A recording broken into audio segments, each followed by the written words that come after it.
Oke, selamat wabarakatuh. Semoga teman-teman semua di sini dalam keadaan sehat ya. Lalu, oke baik. Sekarang kali ini perkenalkan dulu, saya di sini Ihsan Ataf-Yazani. Teman-teman bisa manggil saya Ihsan. Nah, di sini saya akan memandu jalannya acara ini dari awal sampai akhir ya. Nah, sebelumnya kita apa namanya? Untuk acara kali ini kita akan membahas lebih dalam tentang TOEFL preparation. Nah, sebelumnya kita sudah ada kelas sebelumnya ya yang membahas tentang uh, reading dan listening. Nah, untuk kali ini pertemuan yang ketiga, kita akan membahas lebih dalam lagi mengenai structure and written expression. Nah, tentunya di sini kita akan dibersamai oleh Mas Restu. Halo Mas Restu. Halo Mas Ihsan, halo Uh, semuanya. Assalamualaikum warahmatullahi wabarakatuh. Waalaikumsalam warahmatullahi wabarakatuh. Nah, di sini kita sudah bersama Mas Restu. Teman, saya perkenalkan dulu ya. Perkenalkan dulu Mas Restu ini, beliau lahir di Ngawi dan sekarang bertempat di Sekaran, Gunung Pati, Semarang, Indonesia. Nah, beliau ini dulu mengenyam pendidikan di master degree-nya itu di University College London di United Kingdom. Beliau mengambil jurusan MA Teaching of English to Speakers of Other Languages atau TESOL ya. Jadi beliau mendapat beasiswa dari LPDP. Lalu beliau pengalaman kerjanya beliau sebagai English lecturer sebagai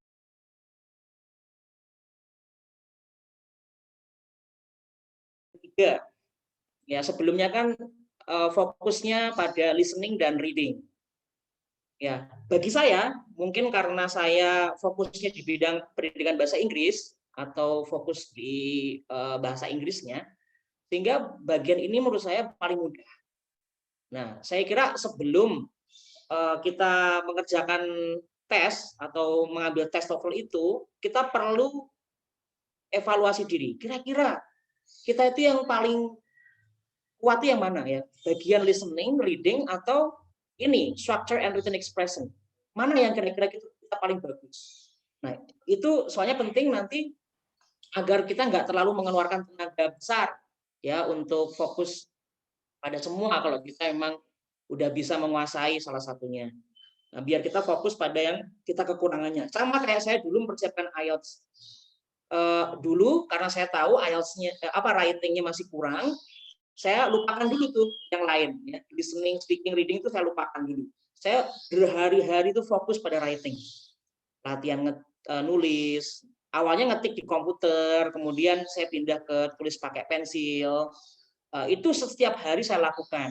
Saya lihat lagi kayak gitu. Jadi saran saya fokus pada kekurangannya ya, terus dalami terus. Karena yang kalian udah tahu, udah paham gitu, jangan terlalu banyak di untuk yang kelemahannya ya. Kita harus fokus pada kekurangan kita.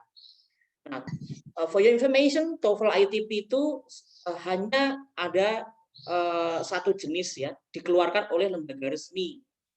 Ya, lembaga resmi yang namanya ITS ya. Ini berpusat di Amerika Serikat. Jadi kalau teman-teman ngambil tes, sertifikatnya tidak ada logo ITS, nah itu berarti TOEFL like.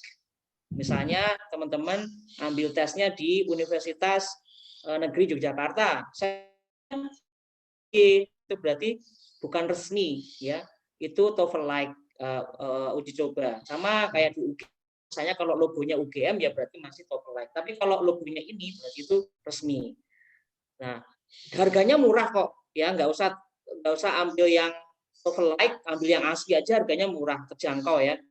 Jauh banget sama TOEFL IBT atau IELTS. Ini hanya sekitar 550.000. Saya nggak tahu sekarang harganya gimana. Pasti juga nggak terlalu jauh selisihnya ya. Nah, saya kan fokusnya di bagian TOEFL Section 2. Di TOEFL Section 2 ini kalau teman-teman pernah mengambil, mungkin di sini ada yang pernah mengambil, itu terdiri dari dua macam jenis. Nah, tujuan dari tes ini untuk apa? Nah, di saya tadi, ITP itu sudah didesain terlebih dahulu itu untuk mengukur kemampuan menulis seseorang, dilihat dari grammarnya, dilihat dari kemampuan memahami ya syarat-syarat atau komponen-komponen dalam tulisan bahasa Inggris. Ini sebelum adanya TOEFL IBT.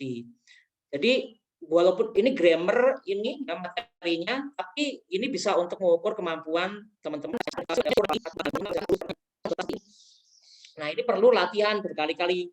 Karena kalau TOEFL bagian ini kan nggak membaca panjang. Ya. Ngerjain soal itu kan cuma kalimat, walaupun kalimat kompleks, tapi kan nggak sepanjang reading.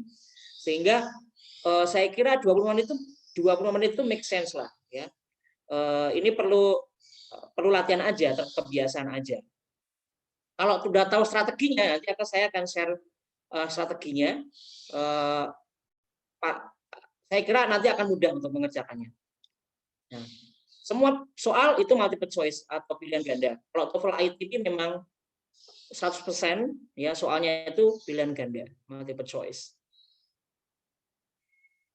Nah, dua jenis pertanyaan. Yang pertama adalah structure. Contohnya kayak gimana sih? Ya, incomplete sentences. Jadi ada kalimat yang rumpang, ya, kalimat yang ada kata yang dihilangkan, sehingga kita harus mengisinya dengan pilihan yang ada, karena ini multiple choice. Nah, test takers choose the one word or phrase that best complete the sentence in each of the questions.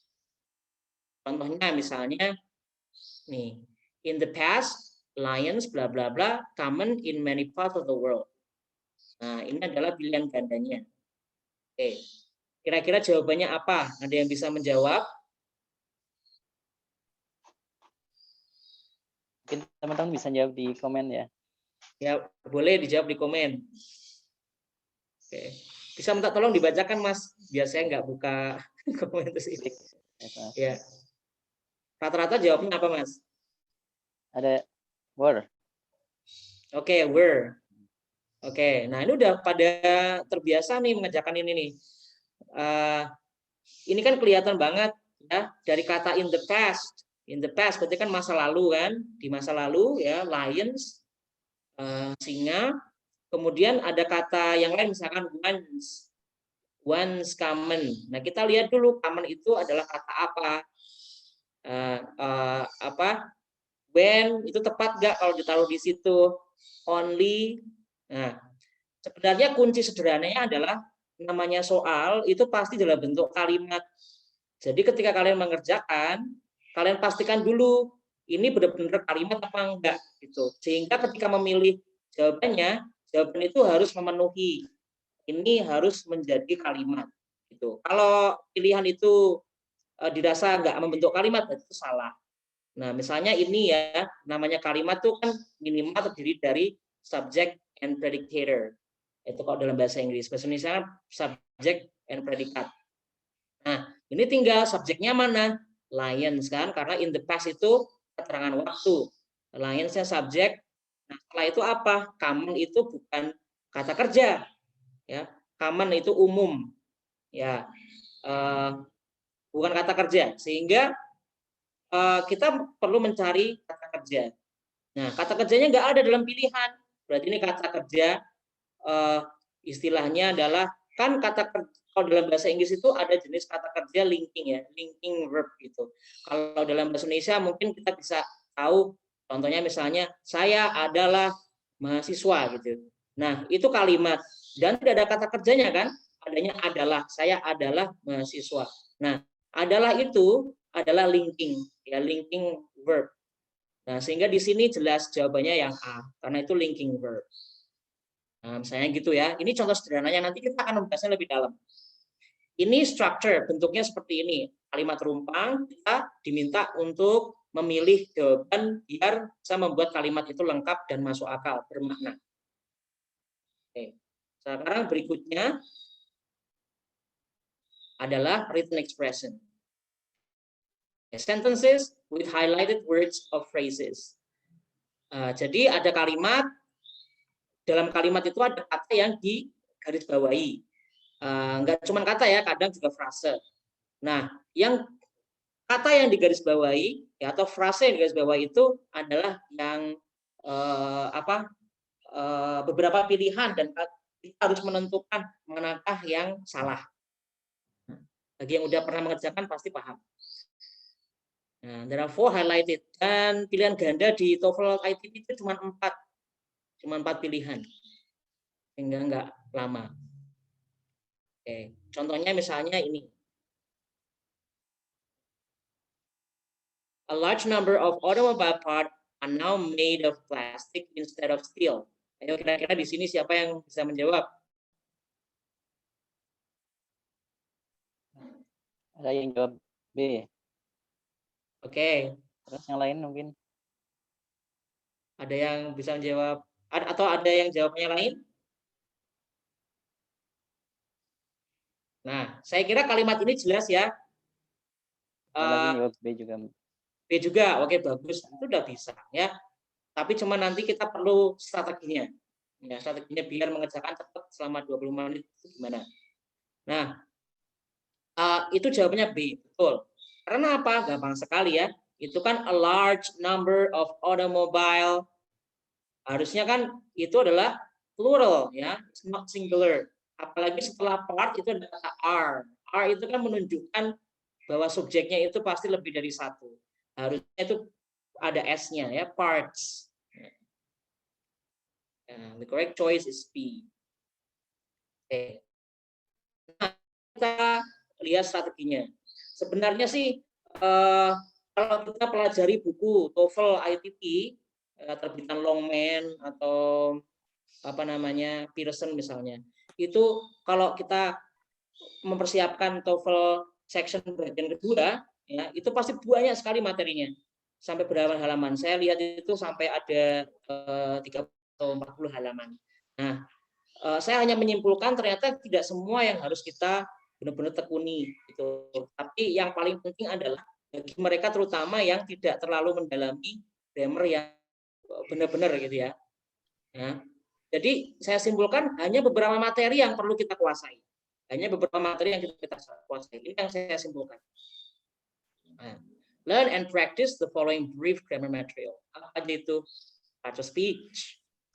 Nah, bagi yang pernah ambil les ya atau pernah kursus pasti tahu parts of speech. Tenses, kemudian types of sentences, modals and comparison, adjective clause, adverb clause, noun clause. Oops, kebablasan. Yang cuma 8 aja. 7 ya, sorry. Jadi cukup kalian kuasai 7 ini. Ya, tapi tenses kan banyak ya. Ini itu kan saya centang. Tapi saya kira tenses itu teman-teman banyak yang udah menguasai lah ya. Tenses itu kan emang basicnya.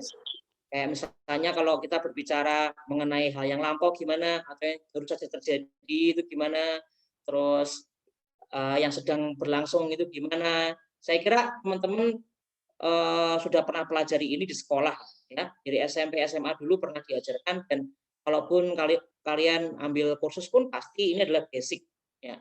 Saya kira ini bisa dipelajari sendiri. Nah, cuman kalau strategi bagaimana biar cepat itu kita cukup pelajari 6 ini ya, 1 3 4 5 6 7 ya. 6 materi ini dengan singkat. Nanti kita akan pelajari sekaligus pelatihan contoh soalnya. Nah, sekarang yang pertama, parts of speech. Oke. Nah, maksudnya parts of speech itu apa aja sih? Speech itu bukan pidato ya. Mungkin karena namanya speech kan dari kata speak, itu berbicara, bukan pidato. Kalau dalam bahasa, speech itu adalah sebuah ujaran. Ya, makanya ada hate speech. Hate speech itu bukan ucapan kebencian, tapi ujaran. Ujaran sama ucapan itu berbeda. Nah, speech itu ujaran. Ujaran itu adalah sebuah teks, ya, teks atau sebuah ungkapan, entah itu terucap atau tertulis.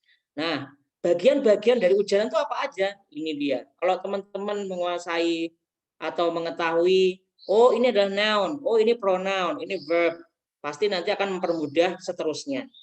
Ini sebenarnya juga basic. Saya kalau mengajar tentang menulis, pertama kali yang saya ajarkan ke siswa saya adalah ini. Ya, karena ini adalah bagian-bagian dari kalimat. Misalnya kalau kalimatnya dia bekerja di kantor. Nah, dia bekerja di kantor. He works at office. Nah, he itu apa? Works itu apa? Office itu apa? At itu apa? Office itu apa? Kalau tahu bagian-bagian itu, nanti kan jadi bisa menyusun kalimat kalau menulis dan bahkan menganalisis. Oh, ini kayaknya salah karena ini harusnya verb ini. Kok isinya, kok pilihannya adverb? Adverb berarti salah. Nah, berarti ini adalah verb harusnya. Misalnya kalau contoh soalnya seperti itu. Nah, nouns kata benda seperti kita tahu sama kayak dalam bahasa Indonesia, ya kata benda itu ya bisa menunjukkan orang, ya barang-barang atau binatang atau hal-hal yang abstrak. Jadi kata benda itu bukan berarti benda mati itu ada, ya kata ini kan dalam istilah bahasa kata benda, kata menunjukkan suatu hal gitu. Pronouns kata ganti orang, kata ganti benda atau binatang, ya. Rob said that he-nya itu adalah kata ganti. Verbs kata kerja seperti kita tahu ada adjectives kata sifat, articles, adverbs. Articles itu adalah apa namanya, suatu kata yang dibutuhkan ketika kita menunjuk pada suatu barang tertentu. Misalnya kalau barangnya itu jumlahnya satu ya berarti a table misalnya, a mobile phone lebih dari satu ya tinggal S gitu. Terus tergantung kalau misalnya itu huruf hidup, misalnya ya harus pakai N gitu. An apple ya, an elephant. Kalau pakai the itu berarti kalau sesuatunya itu udah jelas. Makanya istilahnya itu definite noun ya. Kalau kata bendanya itu udah jelas, ini loh yang aku maksud. Misalnya saya pegang HP ini ya, mobile phone gitu. Ya, ini kan HP-nya udah jelas, ini nih. Berarti kan saya ngomongnya I have a mobile phone. The mobile phone, ya, the mobile phone. Saya pakai the karena barangnya udah jelas. Atau kalau itu sudah disebutkan di kalimat sebelumnya, yang seperti saya contohkan tadi, I have a mobile phone. Ya, di awal saya pakai karena saya fokus pada jumlahnya HP itu cuma satu. I have mobile phone. A mobile phone. Kalau kalimat setelahnya berarti kan udah jelas sehingga saya pakai the mobile phone is black misalnya. Adverbs itu kata keterangan. Seperti kita tahu dalam bahasa Indonesia sama sih ya, keterangan tempat, keterangan waktu, dan keterangan manner. Nah, kita harus tahu dalam bahasa Inggris itu ada keterangan manner yang itu biasanya bentuknya mirip dikasih akhiran li. Ya, itu seringnya gitu. Quickly, kemudian carefully, immediately, usually, ya. Yang biasanya akhirannya li itu pasti kata keterangan. Nah, ini berbeda dengan kata sifat. Ya, harus tahu. Misalnya nanti diminta ngisi kalimat rumpang, terus itu pilihannya antara adverb atau adjective. Nah, jangan sampai salah di sini. Harus tahu membedakannya. Always, today, outside itu juga kata keterangan. Keterangan tempat, keterangan waktu. Nah, sama kayak bahasa Indonesia. Kemudian ada prepositions, kata penghubung ya. Seperti kita tahu, kata penghubung ya kayak from, to, until itu semua. Bagaimana penggunaan dalam kalimat kalian harus tahu. Conjunction kata penghubung atau connectors istilah lainnya. Ini juga harus tahu. Interjections ini jarang kalau di TOEFL ya, tapi mungkin hanya wawasan aja kayak help. Oh, itu adalah interjection. Ini paling mudah. Nah, nanti kita akan menggunakannya, kita akan menganalisisnya ketika mempelajari materi yang lain. Ya, ini materi ini berguna, ini basicnya, maka saya taruh di paling awal. Ketika saya mengajar bahasa Inggris juga ini adalah materi yang paling awal, karena itu akan mempermudah di berikut-berikutnya. Gitu. Bagaimana membuat kalimat majemuk kalau dalam bahasa Indonesia ya, bahasa Inggris kalimat compound, kalimat kompleks itu gimana? Itu tentu akan membutuhkan conjunctions, dan kalau udah tahu di awal ya di part of speech pasti mudah mempelajari jenis-jenis kalimat tadi. Oke. Nah, sekarang kita coba latihan. Which part of speech are the underlined words in each of the following sentences? Oke. Saya kasih semua aja ya. Coba. Ini ada 5 soal. Siapa yang bisa mengerjakan ini. Yang di garis bawah itu kira-kira jenis part of speech apa? Mungkin langsung ditulis berurutan gitu di chat box. Satu apa, dua apa, silahkan.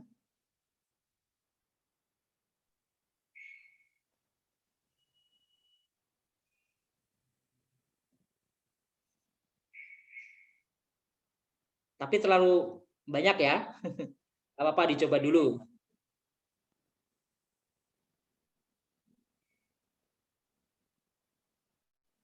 Mungkin kasih waktu berapa menit gitu, Mas. 2 menit ya. Ini 2 menit gimana? Cukup enggak? Cukup ya? 2 menit. 2 menit.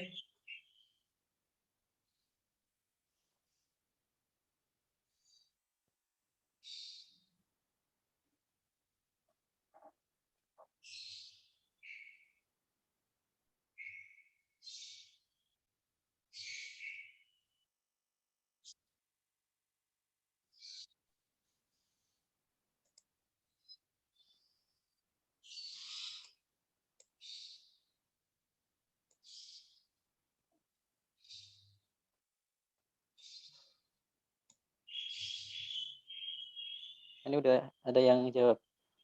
Oh iya, ada yang udah jawab ya. Oke, yang nomor 1 kayaknya mudah ya. Ada yang udah jawab nih. Coba saya kasih jawaban aja nggak apa-apa biar efektif waktunya.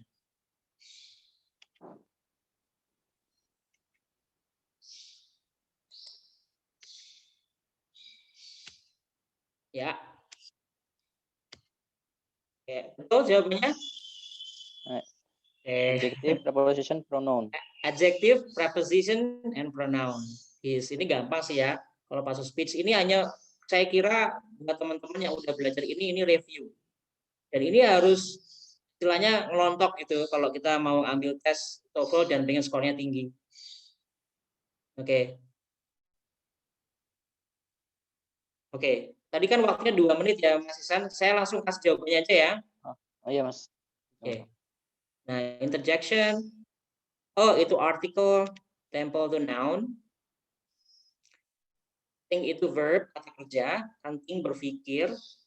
Si pronoun, kata ganti seseorang. The article, club noun. You-nya, pronoun. To, preposition. Immediately, adverb. That, noun. Came, verb. Because, conjunction. Oke? Nah, saya kira ini mudah lah. Nanti teman-teman bisa pelajari. Saya kira yang tadi list materi-materi itu tadi bisa di-capture atau ditulis. Nanti habis acara ini bisa pelajari sendiri. Kan sekarang mudah mempelajari, tinggal dicari di internet kan. Materi-materinya tinggal pelajari dan latihan sendiri. Kemudian, apalagi yang perlu kita kuasai, yaitu nominal and verbal sentences. Jenis-jenis kalimat. Sekarang jenis kalimat berdasarkan tadi ada kata kerja actionnya apa enggak. Kalau kata kerja action itu kan gampang, kayak saya berbicara, berarti kan berbicara kan action kan, melakukan aktivitas. Nah, kalau saya adalah seorang guru ya, adalah kan bukan kata kerja aktivitas. Nah, tapi itu kalimat ya, saya adalah seorang guru. Itu adalah kalimat. I am a student, I am a teacher. I am teaching. Nah, kalau teaching jelas melakukan aktivitas. Nah, inilah yang harus kita pahami sehingga kalimat dua jenis itu berbeda. Ya, namanya yang pertama adalah nominal sentence, yang kedua adalah verbal sentence. Ya, yang verbal itu jelas, seperti kita juga tahu ada kata verb, berarti kata kerja aktivitas. Jadi ada nominal, ada verbal. Yang aktivitas, yang nominal itu yang tidak ada aktivitasnya. Condition ya, condition. Kayak I am a teacher itu kan condition, kondisi saya adalah seorang guru. Nah, nominal sentence also known as equational sentence is linguistic term that refers to non-verbal sentence. Nggak ada kata kerja aktivitasnya, nggak ada finite-nya, finite verb. Contohnya nih, David is a university student. They are very diligent. Kalau verbal sentence-nya itu adalah kalimat yang ada verbal predicate-nya, ada predikatnya. Predikat itu adalah kata kerja melakukan aktivitas. Contohnya, Jones won the racing competition yesterday. My sister teaches. Ya. Nah, sekarang latihan sebentar. Ini kita latihan pakai sederhana dulu, nanti baru akan saya tunjukkan latihan asli soalnya.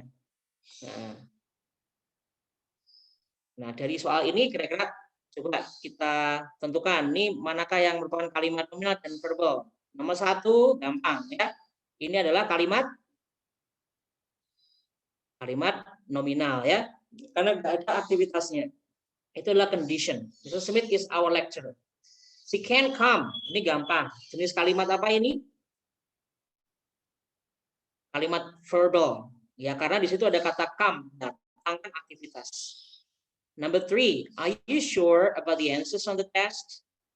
Nah, itu gampang juga. Nggak ada aktivitasnya. Kan yakin ya. Ya, yakin itu kan bukan aktivitas, tapi keyakinan. Yakin itu berarti kata sifat. Nah, berarti itu bukan verbal sentence, tapi nominal sentence. Number 4, my mother will cook. Ini jelas akan memasak. Memasak kan aktivitas. Berarti itu adalah verbal sentence. The last one, I didn't meet. Ya, meet kan bertemu, kan aktivitas. Jadi itu adalah verbal sentence. Dan ini harus kalian kuasai. Tapi soal TOEFL nggak sederhana ini ya, kompleks. Ini hanya membuat formulanya dulu. Pondasinya kalau kuat, nanti kalau mengerjakan soal dengan kalimat panjang, ya kita harus bisa menganalisis. Ini kalimat apa, ini kalimat apa, kayak gitu. Ini foundationnya. Oke. Nah, ini adalah contoh soal sederhana TOEFL. Nah, coba dikerjakan. Tinggal milih aja kan. Saya kasih waktu 1 menit. 1 sampai 4. Gampang ini.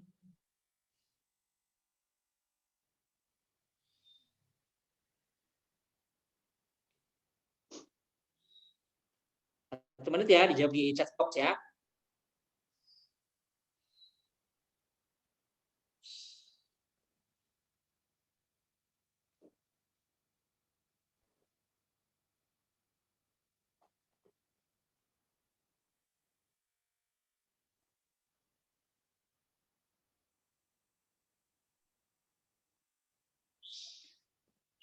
Belum ada yang chat box ya, Mas Ihsan?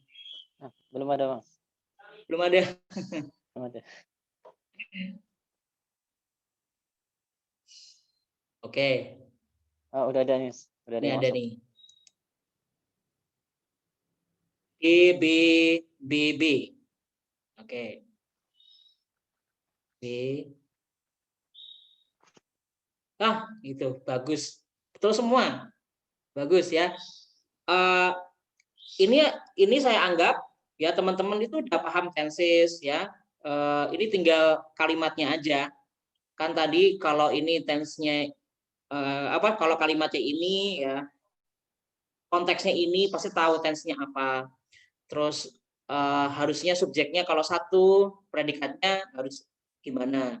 Nah, nomor 1 ini jelas jawabannya D, bukan A gitu. Karena ini adalah sesuatu fenomena alam, yaitu kutub utara itu latitude-nya berapa. Nah, itu kan udah fenomena ya, sudah jadi sononya. Jadi bukan sedang berlangsung, bukan is having.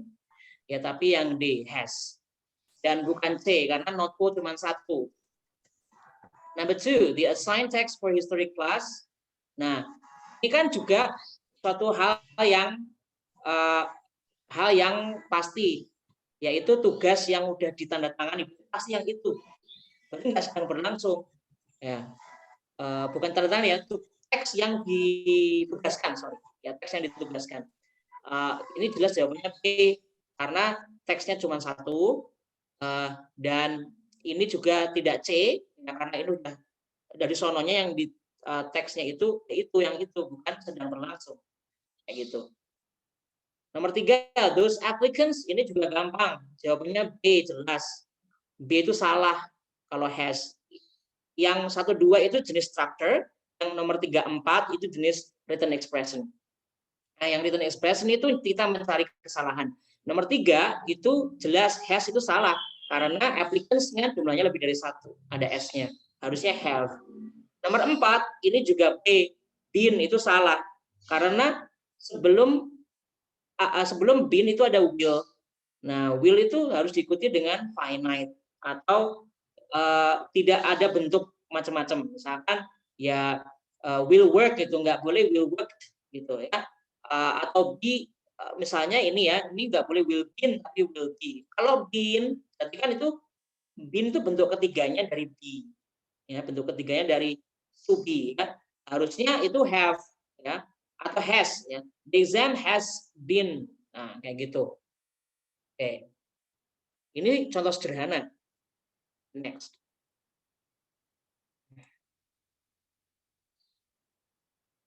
Levels of sentences. Nah, kalau tadi kita belajar jenis kalimat berdasarkan bentuknya, berdasarkan ya bentuknya, sekarang kita lihat berdasarkan levelsnya ya, kompleksitasnya. Ada simple sentence, ya kalimat sederhana kalau dalam bahasa Indonesia. Ya, a sentence consists of at least 2 functional elements. Seperti yang saya bilang tadi, kalimat sederhana itu kan kalimat sangat pendek ya, tapi bermakna ya. Namanya kalimat pasti bermakna. Ketika kita berbicara, misalnya aku ngantuk gitu, I'm sleepy. Oh, kalau I'm sleepy ada 3 kata ya. Aku tidur ya, aku tidur. I sleep. Kalau saya ngomong I sleep itu orang udah tahu bahwa rutin melakukan tidur ya. I sleep kan 2 kata. Itu udah kalimat karena orang udah paham kalau saya ngomong itu. I-nya S, tidurnya, sleep-nya adalah predicator. Nah, sehingga 2 functional element saja udah cukup ya untuk menjadikan kalimat. Tapi kalimat ini menjadi sederhana sekali. Contohnya ya kita I, my face ada 3 kata. I, my dan face ada 3 kata. Tapi apakah ini kalimat? Ya, apakah ini kalimat? Seperti yang kita lihat, kalimat itu syaratnya adalah memiliki 2 functional elements yaitu subject and predicator. I-nya subjek, tapi predikatornya mana? Nggak ada. Nah, ini adalah syarat sederhana ya. Ini strategi pertama dan sederhana untuk bisa mengerjakan TOEFL structure. Karena kita harus bisa menentukan ya subjeknya mana, predikatnya mana dari kalimat yang sangat kompleks. Biasanya nanti kalau di soal TOEFL ITP itu kalimatnya nggak sederhana ini, sangat kompleks, panjang gitu. Nah, strategi yang pertama kita harus bisa menentukan mana subjeknya, mana predikatnya. Itu yang paling penting. Karena itu adalah rumus dasar. Karena namanya soal itu pasti kalimat. Pasti kalimat. Jadi kita harus menentukan subjeknya mana, predikat mana untuk bisa mengetahui jawaban A, B, C atau D. Gitu. Ini strategi pertama sebenarnya ya. Kalau materinya ya ini tadi, speech, sentences ini. Tapi strategi yang paling utama dan pertama adalah kita bisa menentukan subjeknya mana, predikatnya mana. Nah, kalau ini apakah ini kalimat? Nah, kita lihat syaratnya. I itu subjek, predikatornya mana? Nah, kelihatan tuh predikator itu biasanya ya kata kerja, action, activity, action verb, atau linking verb. Kalau dalam kalimat, aku seorang guru tadi, aku adalah seorang guru, adalahnya itu adalah linking verbnya. Nah, I am, M-nya itu linking verbnya. Kalau enggak kata kerja action, ya linking kata kerja linking, ya linking verb. Ini betulnya adalah kalimat. I washed, syaratnya. Nah, kalau ini apakah ini kalimat? Nah, walaupun ini terdiri dari 5 kata, tapi ini bukan kalimat. Karena kalau kita ngomong ini, orang bingung. After I wash my face, nah terus ngapain? Kan titik. Orang bingung, berarti ini bukan kalimat. Ya, karena ini tidak berbunyi. Orang kalau mendengar ini bingung. Kalimat itu adalah suatu ujaran yang bermakna. Ya, jadi orang membacanya langsung paham. Kalau ini kan orang bingung, jadi ini bukan kalimat. Nah, I wash my face itu ada yang simple sentence. Nah, sekarang kita lihat level berikutnya. Ya, ini SP ya, subjek predikat. Ini strategi pertama dan utama dalam mengerjakan TOEFL. TOEFL ITP structure. and written expression. Nah, level kalimat berikutnya adalah compound sentence. Nah, compound sentence itu terdiri dari 2 atau lebih simple sentences, atau biasanya kalau dalam bahasa Inggris itu clauses ya, klausa dalam sebuah kalimat itu ada bisa 2 klausa atau lebih ya, apalagi kalau compound sentence. Contohnya nih, the coffee tastes really good, but it contains too much caffeine. Nah, ini kalau kita lihat dia syaratnya bahwa kalimat itu ada subjek dan predicator, maka jelas di dalam kalimat ini ada 2 jenis klausa, ya, atau 2 jenis kalimat kecil, kalimat sederhana. Ya, kalimat sederhana kalau di dalam compound sentence itu masuknya klausa. Nah, the coffee itu subjek, taste-nya adalah predicator. Nah, kemudian setelah but seperti kita tahu adalah kata penghubung conjunction. Ada kalimat lagi yaitu subjeknya it, contains-nya adalah predicator. Jadi jelas ada 2 kalimat. Ini digabungkan menjadi 1. Inilah namanya compound sentence. Nah, kita lihat contoh berikutnya. Laverne served the main course and Shirley poured the wine. Nah, kata penghubungnya and. 2 kalimat atau klausa. 2 kalimat sederhana atau klausa yang digabungkan. Ini adalah compound sentence. Tapi ingat ketika kalian nanti menulis kalimat compound, jangan lupa dikasih koma sebelum but karena subjeknya itu ditulis yang berbeda. Kayak misalnya the coffee blah blah koma but it tastes. Karena but itu sesuatu yang berlawanan dengan sebelumnya. Karena but conjunction maknanya kan kontras. Kalau and ini pakai koma karena Laverne subjeknya itu 2 macam ya. Laverne sama Shirley itu adalah subjek yang berbeda. Sehingga ini ada 2 kalimat digabungkan oleh and. Nah, compound sentence itu berbeda dengan complex sentence. Itu yang perlu teman-teman juga aware, karena kadang-kadang banyak yang bingung. Ini compound atau kompleks ya? Ya, karena yang membedakan hanya jenis kata penghubungnya. Nah, kalau kata penghubung compound itu ini ya, fanboys, disingkat fanboys. For, and, nor, but, or, yet, so.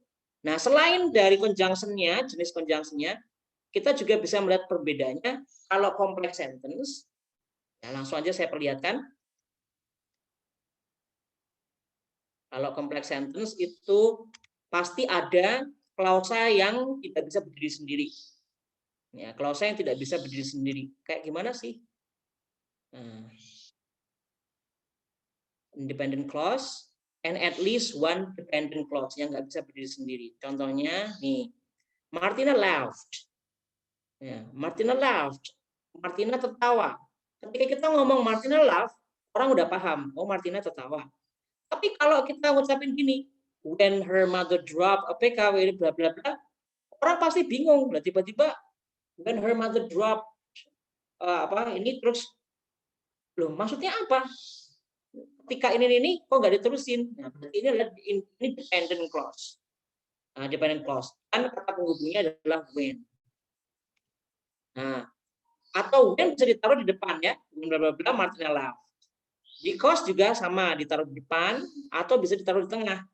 Nah, inilah kata penghubung dari complex sentence. Sebenarnya pembedanya ini kompleks. Kalau complex sentence itu kata penghubungnya ini. Kalau compound tadi fanboys. I learned a valuable lesson about cheating after I changed a mark on my report. Ini kata penghubungnya after. Nah, ini adalah kalimat kompleks. Yang sering kalian jumpai di soal TOEFL section 2 itu adalah kalimat kompleks. Kadang-kadang ya compound tapi mostly kompleks, compound ya. Kadang-kadang ya compound kompleks jadikan 1. Sebenarnya levelnya itu ada 4. Ini cuman saya jelaskan ada 3 karena yang keempat adalah compound kompleks jadikan 1. Jadi compound jadikan 1 menjadi 1 kalimat. Itu ada lagi. Ya, itu yang harus kalian pelajari juga karena nanti kalau di TOEFL structure memang kebanyakan itu. Nah, ini juga kompleks karena ada kata penghubung 2. Walaupun ada kata kata berhubung dua, tapi ini tetap kompleks. If a man bla bla bla.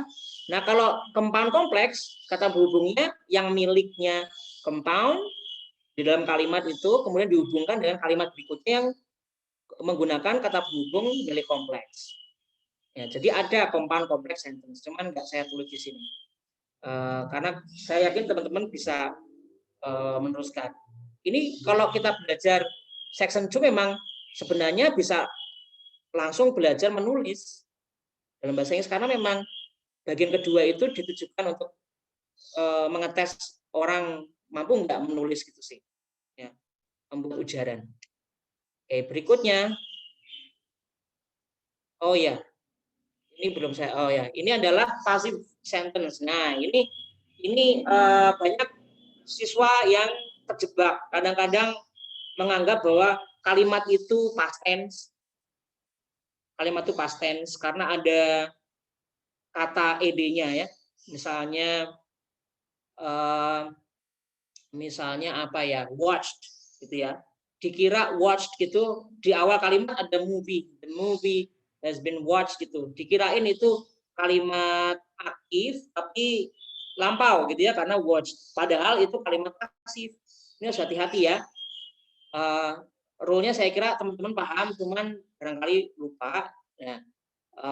Jadi kalimat pasif itu kalau dalam bahasa Inggris seperti ini, subjeknya apa, terus diikuti be, ya.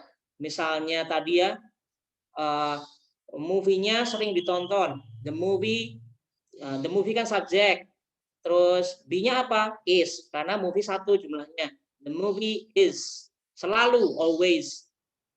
Kata kerja bentuk ketiga dari watched, ya, watched. Nah, karena itu regular verb, kata kerja yang perubahannya itu sama, ya, bentuk kedua, bentuk ketiganya sama. Nah, itu regular verb.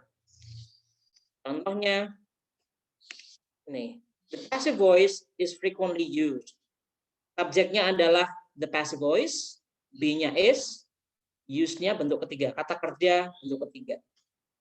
The house was built in 1975. Nah, ini kalau diartikan berarti kalau kalimat pasif ini dalam bahasa Indonesia kan dikasih awalan be atau ter. Ya, misalnya tadi filmnya ditonton gitu ya. Filmnya ditonton. Nah, kalau dalam bahasa Inggris rule-nya ini diartikan juga sama. Kalau ini nomor satu ya, passive voice itu sering digunakan. Ya, digunakan. Yang kedua, rumahnya dibangun di tahun 75.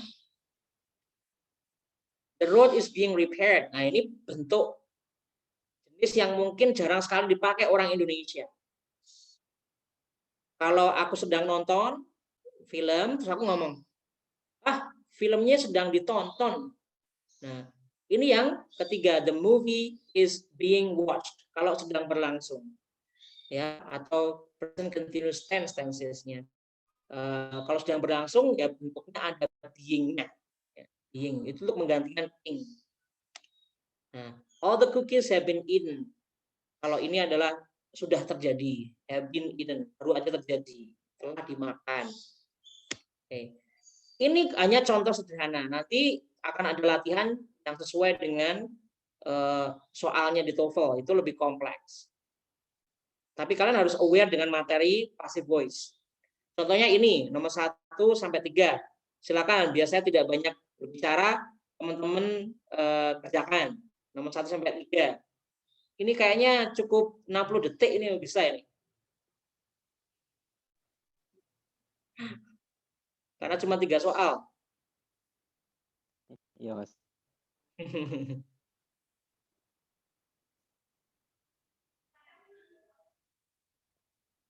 Gimana? Silakan bisa dikirim di chat box, nggak apa-apa.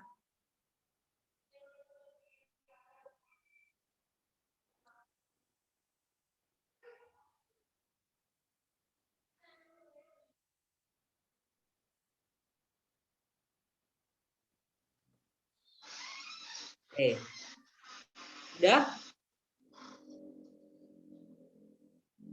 Belum ada ya di inbox ya? Belum.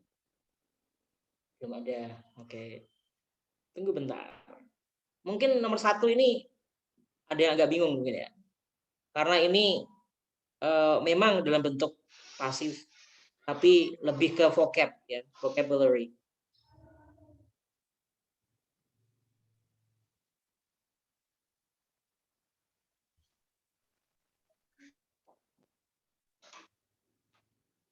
Oke, paling tidak teman-teman udah membacanya ya, memahami soal ini dan menebak kira-kira jawabannya apa walaupun nggak dikirim. Kita bisa discuss. Nomor 1 itu jawabannya ini tentang kosakata ya, tentang vocabulary. A, B, C, D semuanya adalah pola passive voice ya, pola kalimat pasif. Karena ini taken itu bentuk ketiga, won itu bentuk ketiga, took juga, called juga. Dan sebelum kata itu ada been. Nah, been itu kan to be-nya. Nah, sesuai dengan pola yang di kalimat pasif.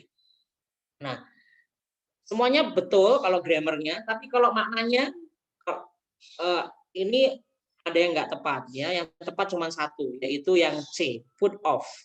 Put off itu artinya postponed atau adjourned. Wah, sinonimnya put off atau postpone itu banyak banget dalam bahasa Inggris. Ada adjourn, gitu ya. Ada put off, ada lagi saya lupa. Jadi put off itu artinya ditunda. Nah, meetingnya seharusnya dilaksanakan kemarin, tapi telah ditunda ke next Thursday. Bisa aja itu jawabannya apa ya? Mungkin ya taken off kan, taken off kan itu apa, pesawat terbang take off. Nah, nggak sesuai gitu. Bisa aja mungkin apa harusnya will be ya, kan next Tuesday, enggak juga ya, telah ditunda, maksudnya ditundanya pas waktu itu untuk ke kapan, kayak gitu. Number 2, the proposal bla bla bla didiskusikan, karena pasif kan, ketika aku menelpon kantor pagi ini. Nah, berarti kan ketika aku menelpon, kira-kira orang yang mendiskusikan proposal itu sedang melakukan atau juga singkat melakukannya. Apakah ketika saya menelpon mereka sedang berlangsung melakukannya, mendiskusikannya? Pastinya kan yang kedua kan sedang mendiskusikannya. Karena sedang mendiskusikan berarti aktivitas yang sedang berlangsung ketika aku telepon. Jadi jelas kalau sedang berlangsung jawabannya yang A. Oh, enggak C. Nah, C salah karena tidak ada B sebelumnya. Kan kalimat pasif harus ada B-nya. Nah, was being discussed. Number 3, black, red, and even bright pink diamonds. Nah, kalau yang ini nomor 3, ini lebih ke parts of speech. Ya, makanya tadi di awal saya tekankan perlu pelajari secara dalam ya parts of speech itu kayak gimana. Sampai penggunaan dalam kalimat loh. Kalau adverb itu dipakainya sebelum subjek, boleh apa enggak? Atau setelah verb itu boleh apa enggak? Atau di akhir, ya? Atau misalnya kata sifat itu apakah harus sebelum noun, apa boleh setelahnya? Nah, itu kan aturan dalam parts of speech. Makanya kalian pelajari itu. Nah, sehingga kalau kalian bisa mempelajari semua parts of speech itu dan aturan pengguna dalam kalimat, ini gampang soalnya. Ya, black, red, and even bright pink diamonds, ini berurutan. Nah, ini jelas jawabannya yang T ya. Karena yang A, B, D tidak ada B-nya. B-nya nggak ada. Kan ini kalimat pasif. Biasanya ditemukan ya, ditemukan. Berarti harus ada B terus diikuti dengan kata kerja bentuk ketiga. Nah, dan urutannya ini setelah have, occasionally, bukan occasionally have been found. Itu aturannya dalam part of speech. Ada can, ada will, may, shall, have to, must. Nah, ini semua adalah models kalau dalam bahasa Inggris. Nah, models itu biasanya dalam kalimat selalu diikuti oleh infinitive. Infinitive itu jenis kata kerja, tapi tidak boleh diubah-ubah bentuknya ya. Itu punya bentuk dasar. Misalnya kalau pergi ya, kalau saya pakai can ya I can go. Nggak boleh I can went meskipun lampau. nggak boleh I can went. Nah, yang diubah adalah can-nya menjadi could. I could go yesterday. Ya, I could go yesterday. Will-nya kalau diubah lampau, kayak kemarin aku berencana pergi kemana, terus ngomong akan. Kemarin aku akan pergi ke, bilangnya ya I would go. I would go. Nah, bukan I will went. Ya. Jadi models ini dan dalam kalimat selalu diikuti oleh infinitive atau kata kerja yang dasar, nggak boleh diubah-ubah.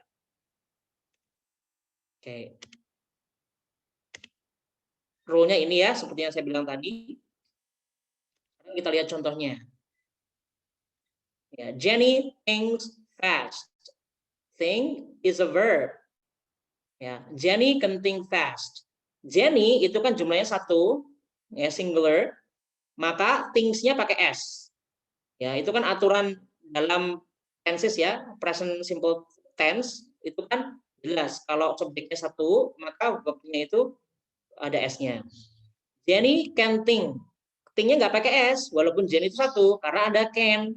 Karena aturannya adalah setelah model harus infinitif untuk dasar.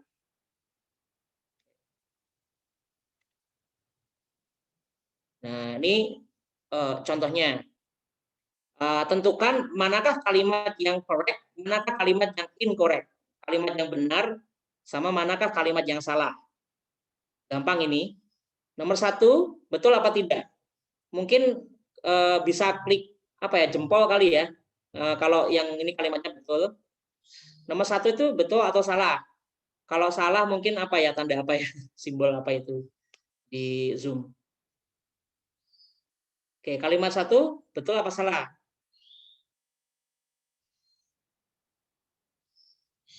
The method for organizing files can be improved. Ya, metode merapikan files itu bisa ditingkatkan, can be improved. Ya, betul ya. Setelah can ada be. Nggak boleh can are, kan? Organizing mentang-mentang ini adalah can is ya, metodenya 1. Can is improve, nggak boleh. Ya, setelah can harus infinitif. Bentuk dasarnya is, am, are itu be. Ya, be. Can be improved. Sekarang nomor 2, ini salah atau betul? The machine may clicks off if it is overused. Ya, jelas ya, ini salah. Manakah yang membuatnya salah? Ada kata clicks di situ, harusnya s-nya dibuang karena harus infinitive. Nomor 3, she didn't know when the airplane would depart. Ini gampang, ini juga betul. Nggak ada yang salah di situ. Would depart, would-nya models, depart-nya infinitive. Number 4, the deposit will has to be paid before bla bla. Ini betul apa salah? Jelas, ini salah ya. Karena setelah will harus infinitive, tapi ini pakai has. Ya, harusnya have, bentuk dasarnya has. Nah, jadi ada 2 kalimat yang incorrect. Oke. Sekarang materi berikutnya. Nah, comparison. Ini saya kira terakhir ya kalanya. Comparison. Oh, masih ada adjective clause, ada masih ada itu. Kalau ini gampang ya, she is as smart as useless as, itu kalau sama-sama membandingkan sesuatu yang sama kualitasnya. S sama S. Saya kira teman-teman paham ini. Oke. Ternyata ada peserta yang datangnya ini ya, terakhir ya Mas ya. Akhir-akhir datangnya. Iya, Mas. Oke. Kalau jenis berikutnya adalah comparative degree, itu membandingkan sesuatu yang berbeda. Contohnya kalau tinggi tambahi er ya, taller, then ini harus hafal betul kayak gini-gini. Walaupun kita awal dengan sederhana. The painting is more beautiful. Kok nggak beautifuler? Is beautifuler ya, karena beautiful itu pakainya more. Karena kalau kita lihat, kita titeni ya. Itu kalau kata itu kalau silabusnya lebih dari 3 ya, itu pakainya more. Ya, beautiful. Oh, kalau lebih dari 2 ya, beautiful itu pakainya more. Dan harus pakai then. ya, daripada itu pasangannya. Superlatif gampang, ini pakai est ya, largest.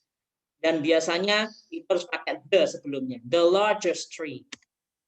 The most intelligent. Karena intelligent itu 4 pengucapan, 4 syllables, sehingga pakai the most. Bukan the intelligentest, bukan gitu. Nggak kayak nomor 1. Double comparative ini juga teman-teman harus menguasai juga. Apa sih double comparative? Kayak gini. The more you study, the better you understand. Ini adalah kayak semacam kalimat motivasi sih, ya.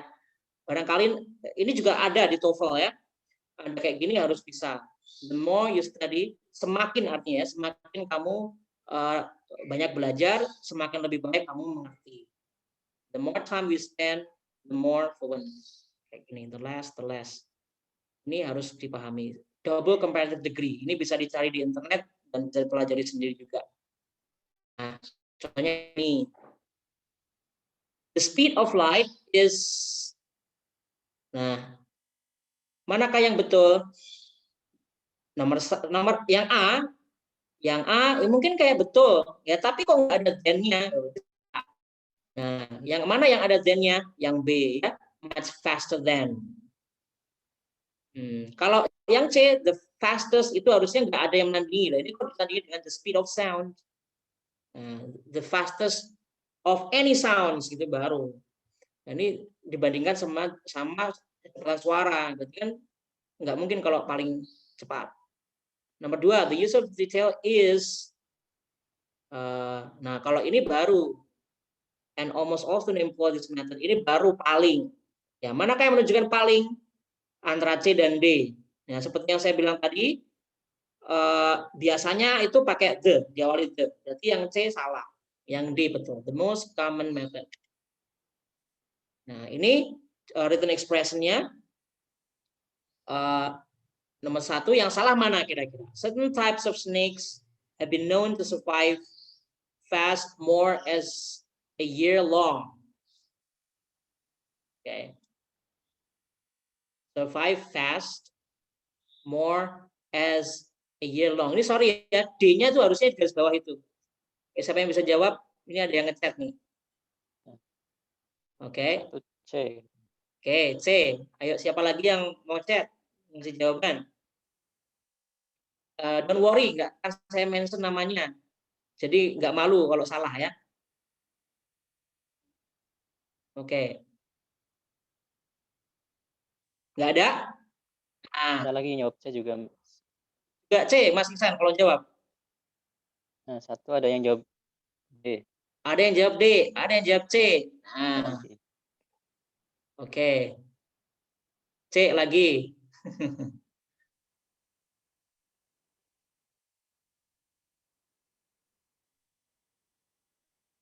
Oke. Ini kok sepertinya saya ini ya, apa namanya, salah ketik ini ya. Bentar. Nuwun sewu, ini ada salah ketik.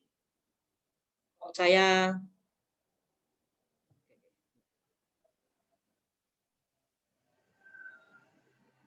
ya, ini saya perbaiki ya. Ini fast ini tidak boleh pakai S. S-nya dibuang. S-nya dibuang. Nah, kira-kira mana yang salah?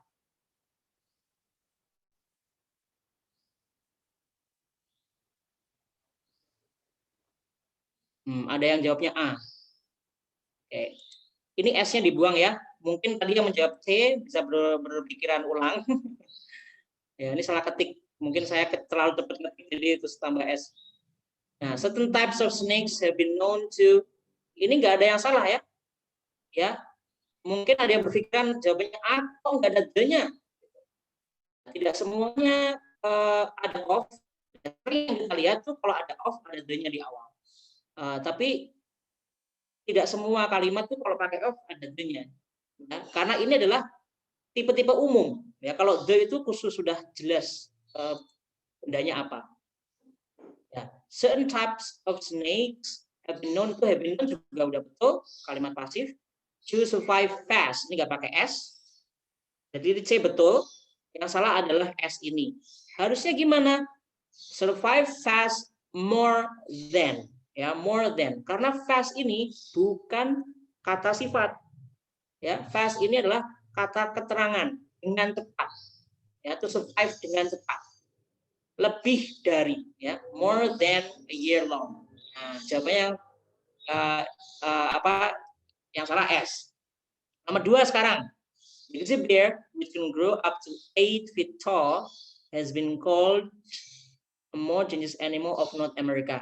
Nah, ini gampang nih. Siapa yang bisa jawab? D, ada yang jawab D. Apalagi yang bisa jawab?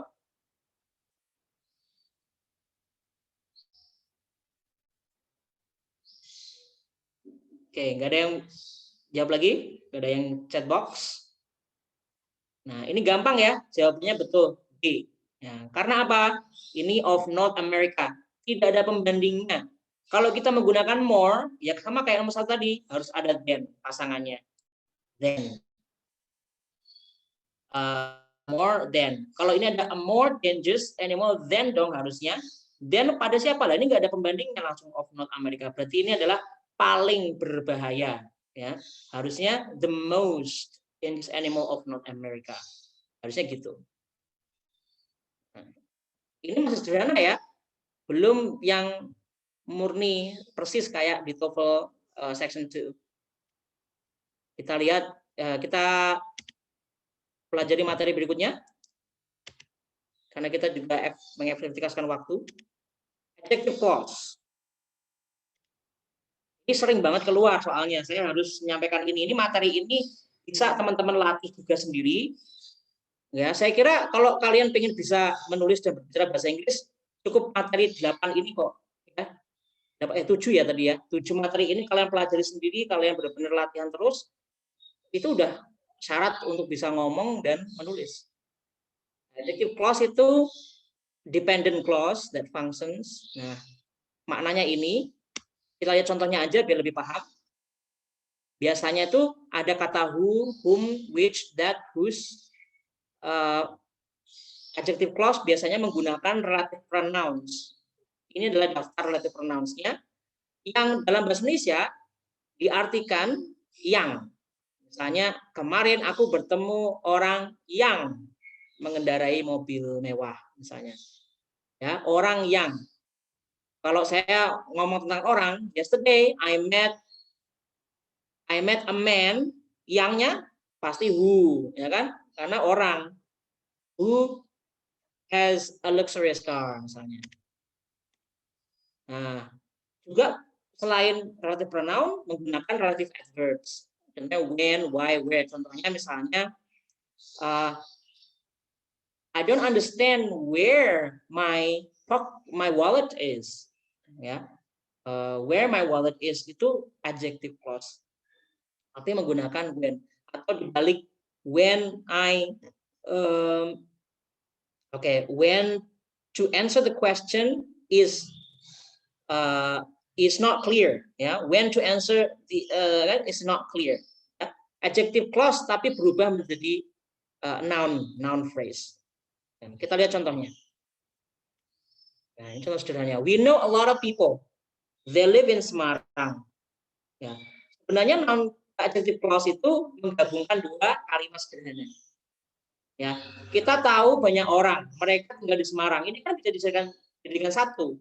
We know a lot of people, karena ini people, manusia, orang. Ya, berarti kita kasih relative pronoun yang mana? Jelas pakainya who. We know a lot of people who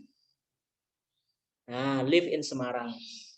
Ya, jadi adjective clause itu menggabungkan 2 kalimat. Menjelaskan objek dari kalimat atau subjeknya. Ya, ini kan we know a lot of people siapa? Ya, yang tinggal di Semarang, who live in Semarang. Nah, ini harus paham. Nanti kalau di soal lebih kompleks. Reduce adjective clause ini juga sering, jangan sampai bingung. Ini definisinya, kita lihat contohnya saja langsung. Nah, adjective clause itu ternyata bisa dikurangi. Ada yang bagiannya bisa dihilangkan. Contohnya, The man whom I met last night, seharusnya kan pakai whom. Ya, whom itu kalau orang ketemu orang, ya. The man whom I met. Nah, tapi kalau saya dengar orang Amerika ngomong, jarang banget yang pakai whom. Jarang banget, tapi pakainya ini. The man I met last night, whom-nya dihilangin, omitted. Ya, ini sering kok di TOEFL juga. The man I met last night, padahal tuh bentuk aslinya the man whom I met. Whom-nya dibuang. Ini boleh, ini namanya reduced adjective clause. The man who watches television can listen to the message. Who itu adalah relative pronoun untuk kalimat ini, dan ini bentuk asalnya. The man who watches. Tapi bisa sering banget kayak gini. The man watching television can listen to the message. Jadi who watches diganti menjadi watching. Ya, the man watching television can listen to the message. Seperti itu. Padahal ini sebenarnya aslinya pakai who, yang sebelumnya pakai whom. Oke, sekarang exercise. Ini tinggal ngetik aja apa alfabetnya. A, B, C, atau D. Nomor 1 sampai 3.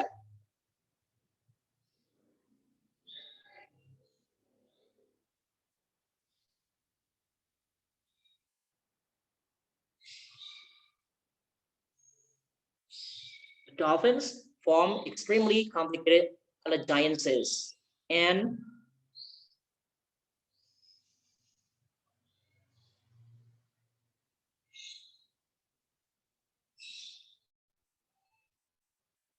yang mana kira-kira?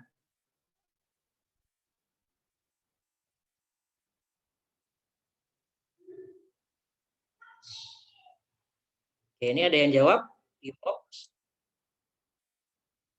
Nomor 1A. Silakan nomor 2 sama 3.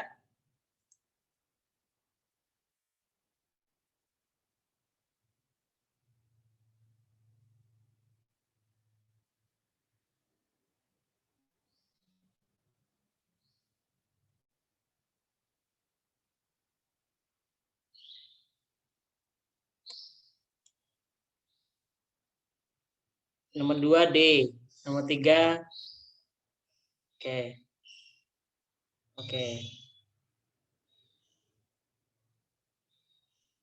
At the end of the 19th century, developed a test for measuring intelligence.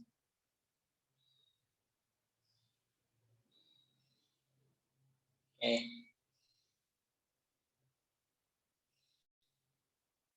Oke. Ini saya kira banyak yang udah bisa ini ya. Ya. Oke. Ya, saya diingatkan 5 menit. Oke, nggak apa-apa, ini tinggal sedikit lagi. Ya, jawabannya yang betul ADD. Ya, tadi ada yang jawab ADD betul. Kan ini kelihatan nomor 1 kan dolphins form and berarti kan objek lagi, alliances itu objeknya. Ya, complicated alliances itu objeknya. Objeknya ada 2. Setelah itu ada objek lagi yang apa? Yang continually change, yang that. Nah, biasanya selain whom itu bisa diganti dengan that. Ya, that itu untuk semua. Nomor 2, the gift which we selected. Ya, for the bright was, yang betul yang D. Karena ini artinya ini nggak ada yang pas ya, sini. Ya, artinya yang ya, hadiah yang kita pilih gitu. Harus ada which-nya. Nomor 3 itu D, karena juga ada yang-nya. Yang ada yang cuma D, ya, which has served. Okay. Ini saya kira materi yang terakhir yang berikutnya. Noun clause. Noun clause. Okay. I know when he will arrive. Noun clause-nya adalah objek. I know when he will arrive. Aku tahu kapan dia akan datang. Kapan dia akan datang itu sebagai objek, itu noun. Jadi when he will arrive menjadi noun, ya, karena objek. I am concerned about when he will arrive. When he will arrive juga objek, noun. When we will arrive is not important. Nah, when we will arrive, when-nya kan ditaruh di depan, sehingga ini sebagai subjek. Karena setelah ini kan ada predicator. Predicatornya adalah is. Yang sebelumnya ada predicator juga. I subjek, know-nya predicator. Otomatis setelah itu adalah objek. Objek ya biasanya noun. When we will arrive to noun. I'm concerned, I itu subjek, am concerned itu juga predicator, setelah itu pasti noun. Kita lihat, sudah saya tandai juga ini. Yang saya lingkari itulah noun. Ya, sehingga walaupun itu bentuknya klausa, ya, tapi fungsinya sebagai noun. Maka noun. Nah, ini harus dipelajari juga. Kalau kalian paham ini, menjadi soal lebih mudah. Oke, exercisesnya. Nah, nomor 1, was late caused many problems. Ini kita harus melihat tadi strategi pertama dan paling utama, yaitu kita tentukan subjek mana. Habis itu predicatornya mana. Nah, was late caused many problems. Objeknya many problems. Karena cause itu menyebabkan. Ya, menyebabkan. Berarti sebelum cause itu harus noun, ya, harus subjek. Ya, kok A, B, C, D, kok kayaknya nggak ada yang betul, nggak ada yang subjek. Ingat, ada noun clause. Manakah yang noun clause? Ya berarti yang A, ada that-nya. Ya, that he was late cause many problems. Ya, that he was late itu berfungsi sebagai noun. Klausa berfungsi sebagai noun. Ya, karena bentuknya klausa. That he was late cause many problems. Nomor 2, was on time made me angry. Nah, seperti ini juga. Kita lihat predikatornya mana. Predikator jelas itu made, kan kata kerja aktivitas, membuat aku marah. Berarti jelas sebelum made itu harus noun clause. Mana yang menunjukkan noun clause? It was on television itu kalimat. The story was on television itu kalimat. When was on television? Masa kapan yang membuat aku televisi membuat aku, kapan yang ada di televisi membuat aku marah, kan nggak tepat. Yang betul kan apa yang ada di televisi membuat aku marah, gitu. C jelas. Nomor 3 juga gitu, that all police officers have at least 4 hours of blah blah blah blah. The fact that the most, ini juga ya, non clause ya, noun clause itu perlu kalian pelajari lebih dalam dan latihan. Saya kira itu akan permudah. Ya, exercise time berarti ini tandanya berakhir. Oke. Nah, saya kira saya perlu menunjukkan semua materi tadi di awal, apa aja yang harus kalian pelajari dan latih, ya. Ini materinya.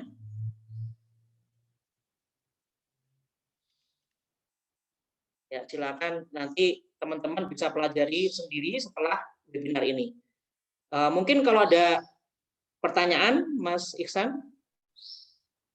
Oke, Mas. Teman-teman mungkin bisa screenshot ini ya, biar bisa di nanti belajarnya tentang apa aja bagian structure and written expression-nya ya, Mas. Iya, betul, Mas. Karena penting banget latihan mandiri itu penting banget. Zaman sekarang kan juga mudah ya. Materi banyak sekali di internet, tinggal kita pakai aja website untuk simulasi TOEFL ITP juga banyak. Yang tahu apa yang harus dipelajari itu, dan jadinya nggak banyak dipelajari. Kalau kalian ngikutin buku yang besar-besar itu, ya pasti nggak cuma 7 materi, ya bisa 50-an materi yang harus dipelajari. Nah, ini cukup 7 materi aja saya kira udah cukup untuk kita mengerjakan. Oke, mungkin untuk teman-teman nih disediakan waktu untuk bertanya, karena waktunya udah ini ya, lebih 1,5 jam tadi udah mulai. Mungkin satu peserta aja yang bisa bertanya. Kalau untuk yang lainnya mungkin nanti bisa di luar ini ya. Waktunya pas banget ya, Mas ya. Ya. Ini ada yang bertanya di kolom chat, tips and trick untuk written expression dari written expression. Fitria Susilawati. Oke. Ya, saya kira saya perlu share screen soalnya langsung biar kelihatan. Jadi tadi saya nggak ngeliatin soal langsung ya. Oke.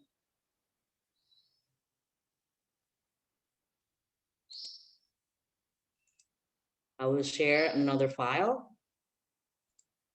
Sudah kelihatan? Ya, sudah kelihatan ya. Iya, Sebenarnya sama aja ya, yaitu yang paling pertama dan paling utama adalah kita harus tahu mana subjeknya, mana predikatnya. Karena kalimat, pasti kalimat. Ini nomor 17 misalnya, ini harus kalimat loh. Ini harus kalimat. Nah, in 1732, apakah ini subjek? No, ini kan keterangan waktu. Subjeknya mana? Jelas, coach travelers ini subjeknya. Nah, terus habis itu predikat. Predikatnya mana? Could God ini ya. Could God ini predicatornya. Karena ini subjek, ini predicatornya. From New York to Philadelphia in about 2 days. Nah, kalau kita udah lihat kalimatnya ini, nah dari New York kan, pasti pasangan dari pasti itu. Ya. Berarti ini kalau dari segi kalimat udah betul susunannya, udah betul. Yang salah pasti ada jenisnya. Tadi kan udah kita pelajari, ada could. Could kan model. Setelah model apa? Diikuti oleh apa? Infinitive, ya kan? Nggak boleh ada bentuk macam-macam. Ya harusnya bentuk dasar could apa? Get. Nah, ini harusnya get. Berarti B salah. Jadi yang pertama adalah kita tentukan. Ini kalimat udah betul belum? Ya. Kalau kalimat ini udah betul, berarti ada yang salah dengan tulisannya, ada yang salah dengan bagiannya, parallelisnya. Kalau kalimat itu salah, oh kita cari kesalahannya di mana. Misalkan kalau dari susunannya ya, susunannya salah, berarti kita cari manakah kesalahannya.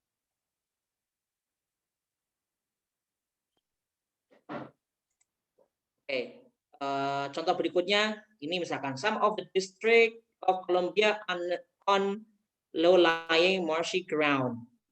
Nah, kalau dari susunannya betul, ya ini subjek predikatnya jelas, subjeknya some ini sampai Columbia, are-nya itu adalah predicatornya yaitu linking verb, gitu. Berarti ini ada yang salah dengan bentuknya, jenis katanya atau kurang apa gitu. Some of the district of Columbia are on low-lying marshy ground. Ini adjektif. Nah, makanya part of speech itu penting banget dipelajari. Ini adjektif apa enggak? Ini noun apa enggak? Nah, ini saya tahu ini adalah adjektif ya karena saya pelajari part of speech. Nah, kalau ini misalnya saya salahkan ini kayaknya bukan adjektif deh. Ini noun. Nah, berarti nggak tahu part of speech. Nah, berarti betul ya marshy ground. On, low lying ini betul. On, pakainya on. Preposition, dan on itu gimana? Part of speech lagi. Nah, berarti ada yang salah. Ini kan some. Harusnya di sini jangan pakai of the dong, ya. Kalau pakai of the berarti ini districtnya pakai s. Some of the districts. Karena beberapa dari banyaknya distrik. Tapi kalau ini dihilangin, some itu bisa singular. Some district. Some districtnya nggak perlu pakai s, itu some itu boleh. Kayak some drink. Ya, drink kan uncountable, tapi pakai some kan. Gitu, some district. Oke, gitu Mas. Jadi tentukan subjeknya mana, predikatnya mana. Kalau udah betul, pasti ada yang cara penulisnya salah. Ya, cara rumusnya salah gitu. Tapi kalau salah, berarti manakah yang salah kalimat itu? Yang bikin kalimat itu salah. Oke, baik Mas Restu. Mungkin tadi ada yang tanya satu lagi ya. Kalau misalkan jawab satu lagi soalnya nanggung juga.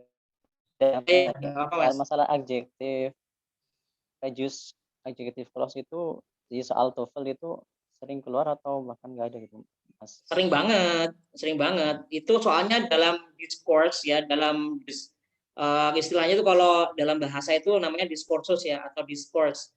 Itu udaran ya, udaran kalau orang asli itu orang native speakers itu sering banget ucapin kayak the one laying down on my bed was apa gitu. Yesterday in my room lays some eggs misalnya, atau yesterday I met people that the car was atau apa next week I'm going to play a football. Bentar. Ini biasanya tuh cerita pengalaman ya. Several days ago I watched people fighting. ya kan? I watch people itu. People fight. I saw over the river. Sudah cukup ya teman-teman semua. Jadi untuk materinya tadi dalaman bagi kita semua. Jadi nambah materi tentang structure dan written expression dalam pengerjaan TOEFL kali ini. Nah, jadi mungkin teman-teman setelah ini bisa explore lebih dalam lagi tentang structure and written expression-nya ya.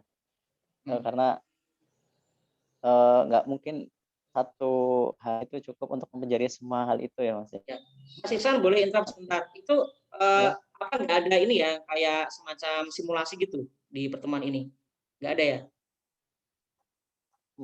Belum ada Mas. Oh nggak ada. Mungkin setelah ini teman-teman yang mau memperdalami bisa apa namanya daftar kursus di Go English gitu Mas. Oh iya, oh Kalau sip misalkan sip. teman-teman ya. Iya betul. Tadi awal sempat saya ngobrol-ngobrol sama foundernya kan, tapi kayaknya kok materinya terlalu banyak yang harus saya sampaikan, akhirnya molor waktunya sehingga nggak cukup kalau ada simulasi. Nggak apa-apa, simulasi itu bisa kalian lakukan sendiri atau bisa dibimbing sama Go English. Jadi kalau kalian simulasi, kalau ada yang ngasih feedback, bagus lagi. Kalau hanya sekedar simulasi sendiri, nggak tahu mana yang salah, kenapa salah, ya itu nanti bingung lagi. Oke, baik Mas. Mungkin untuk terakhir pesan dari Mas Restu buat teman-teman semua yang ikut kelas ini Mas. Boleh. Oke, ya pesan saya seperti yang saya sampaikan di awal, ketahui dulu kekurangannya di mana, kelemahannya di mana. Kalau materi TOEFL section 2 ini ada materi yang teman-teman masih bingung dan itu adalah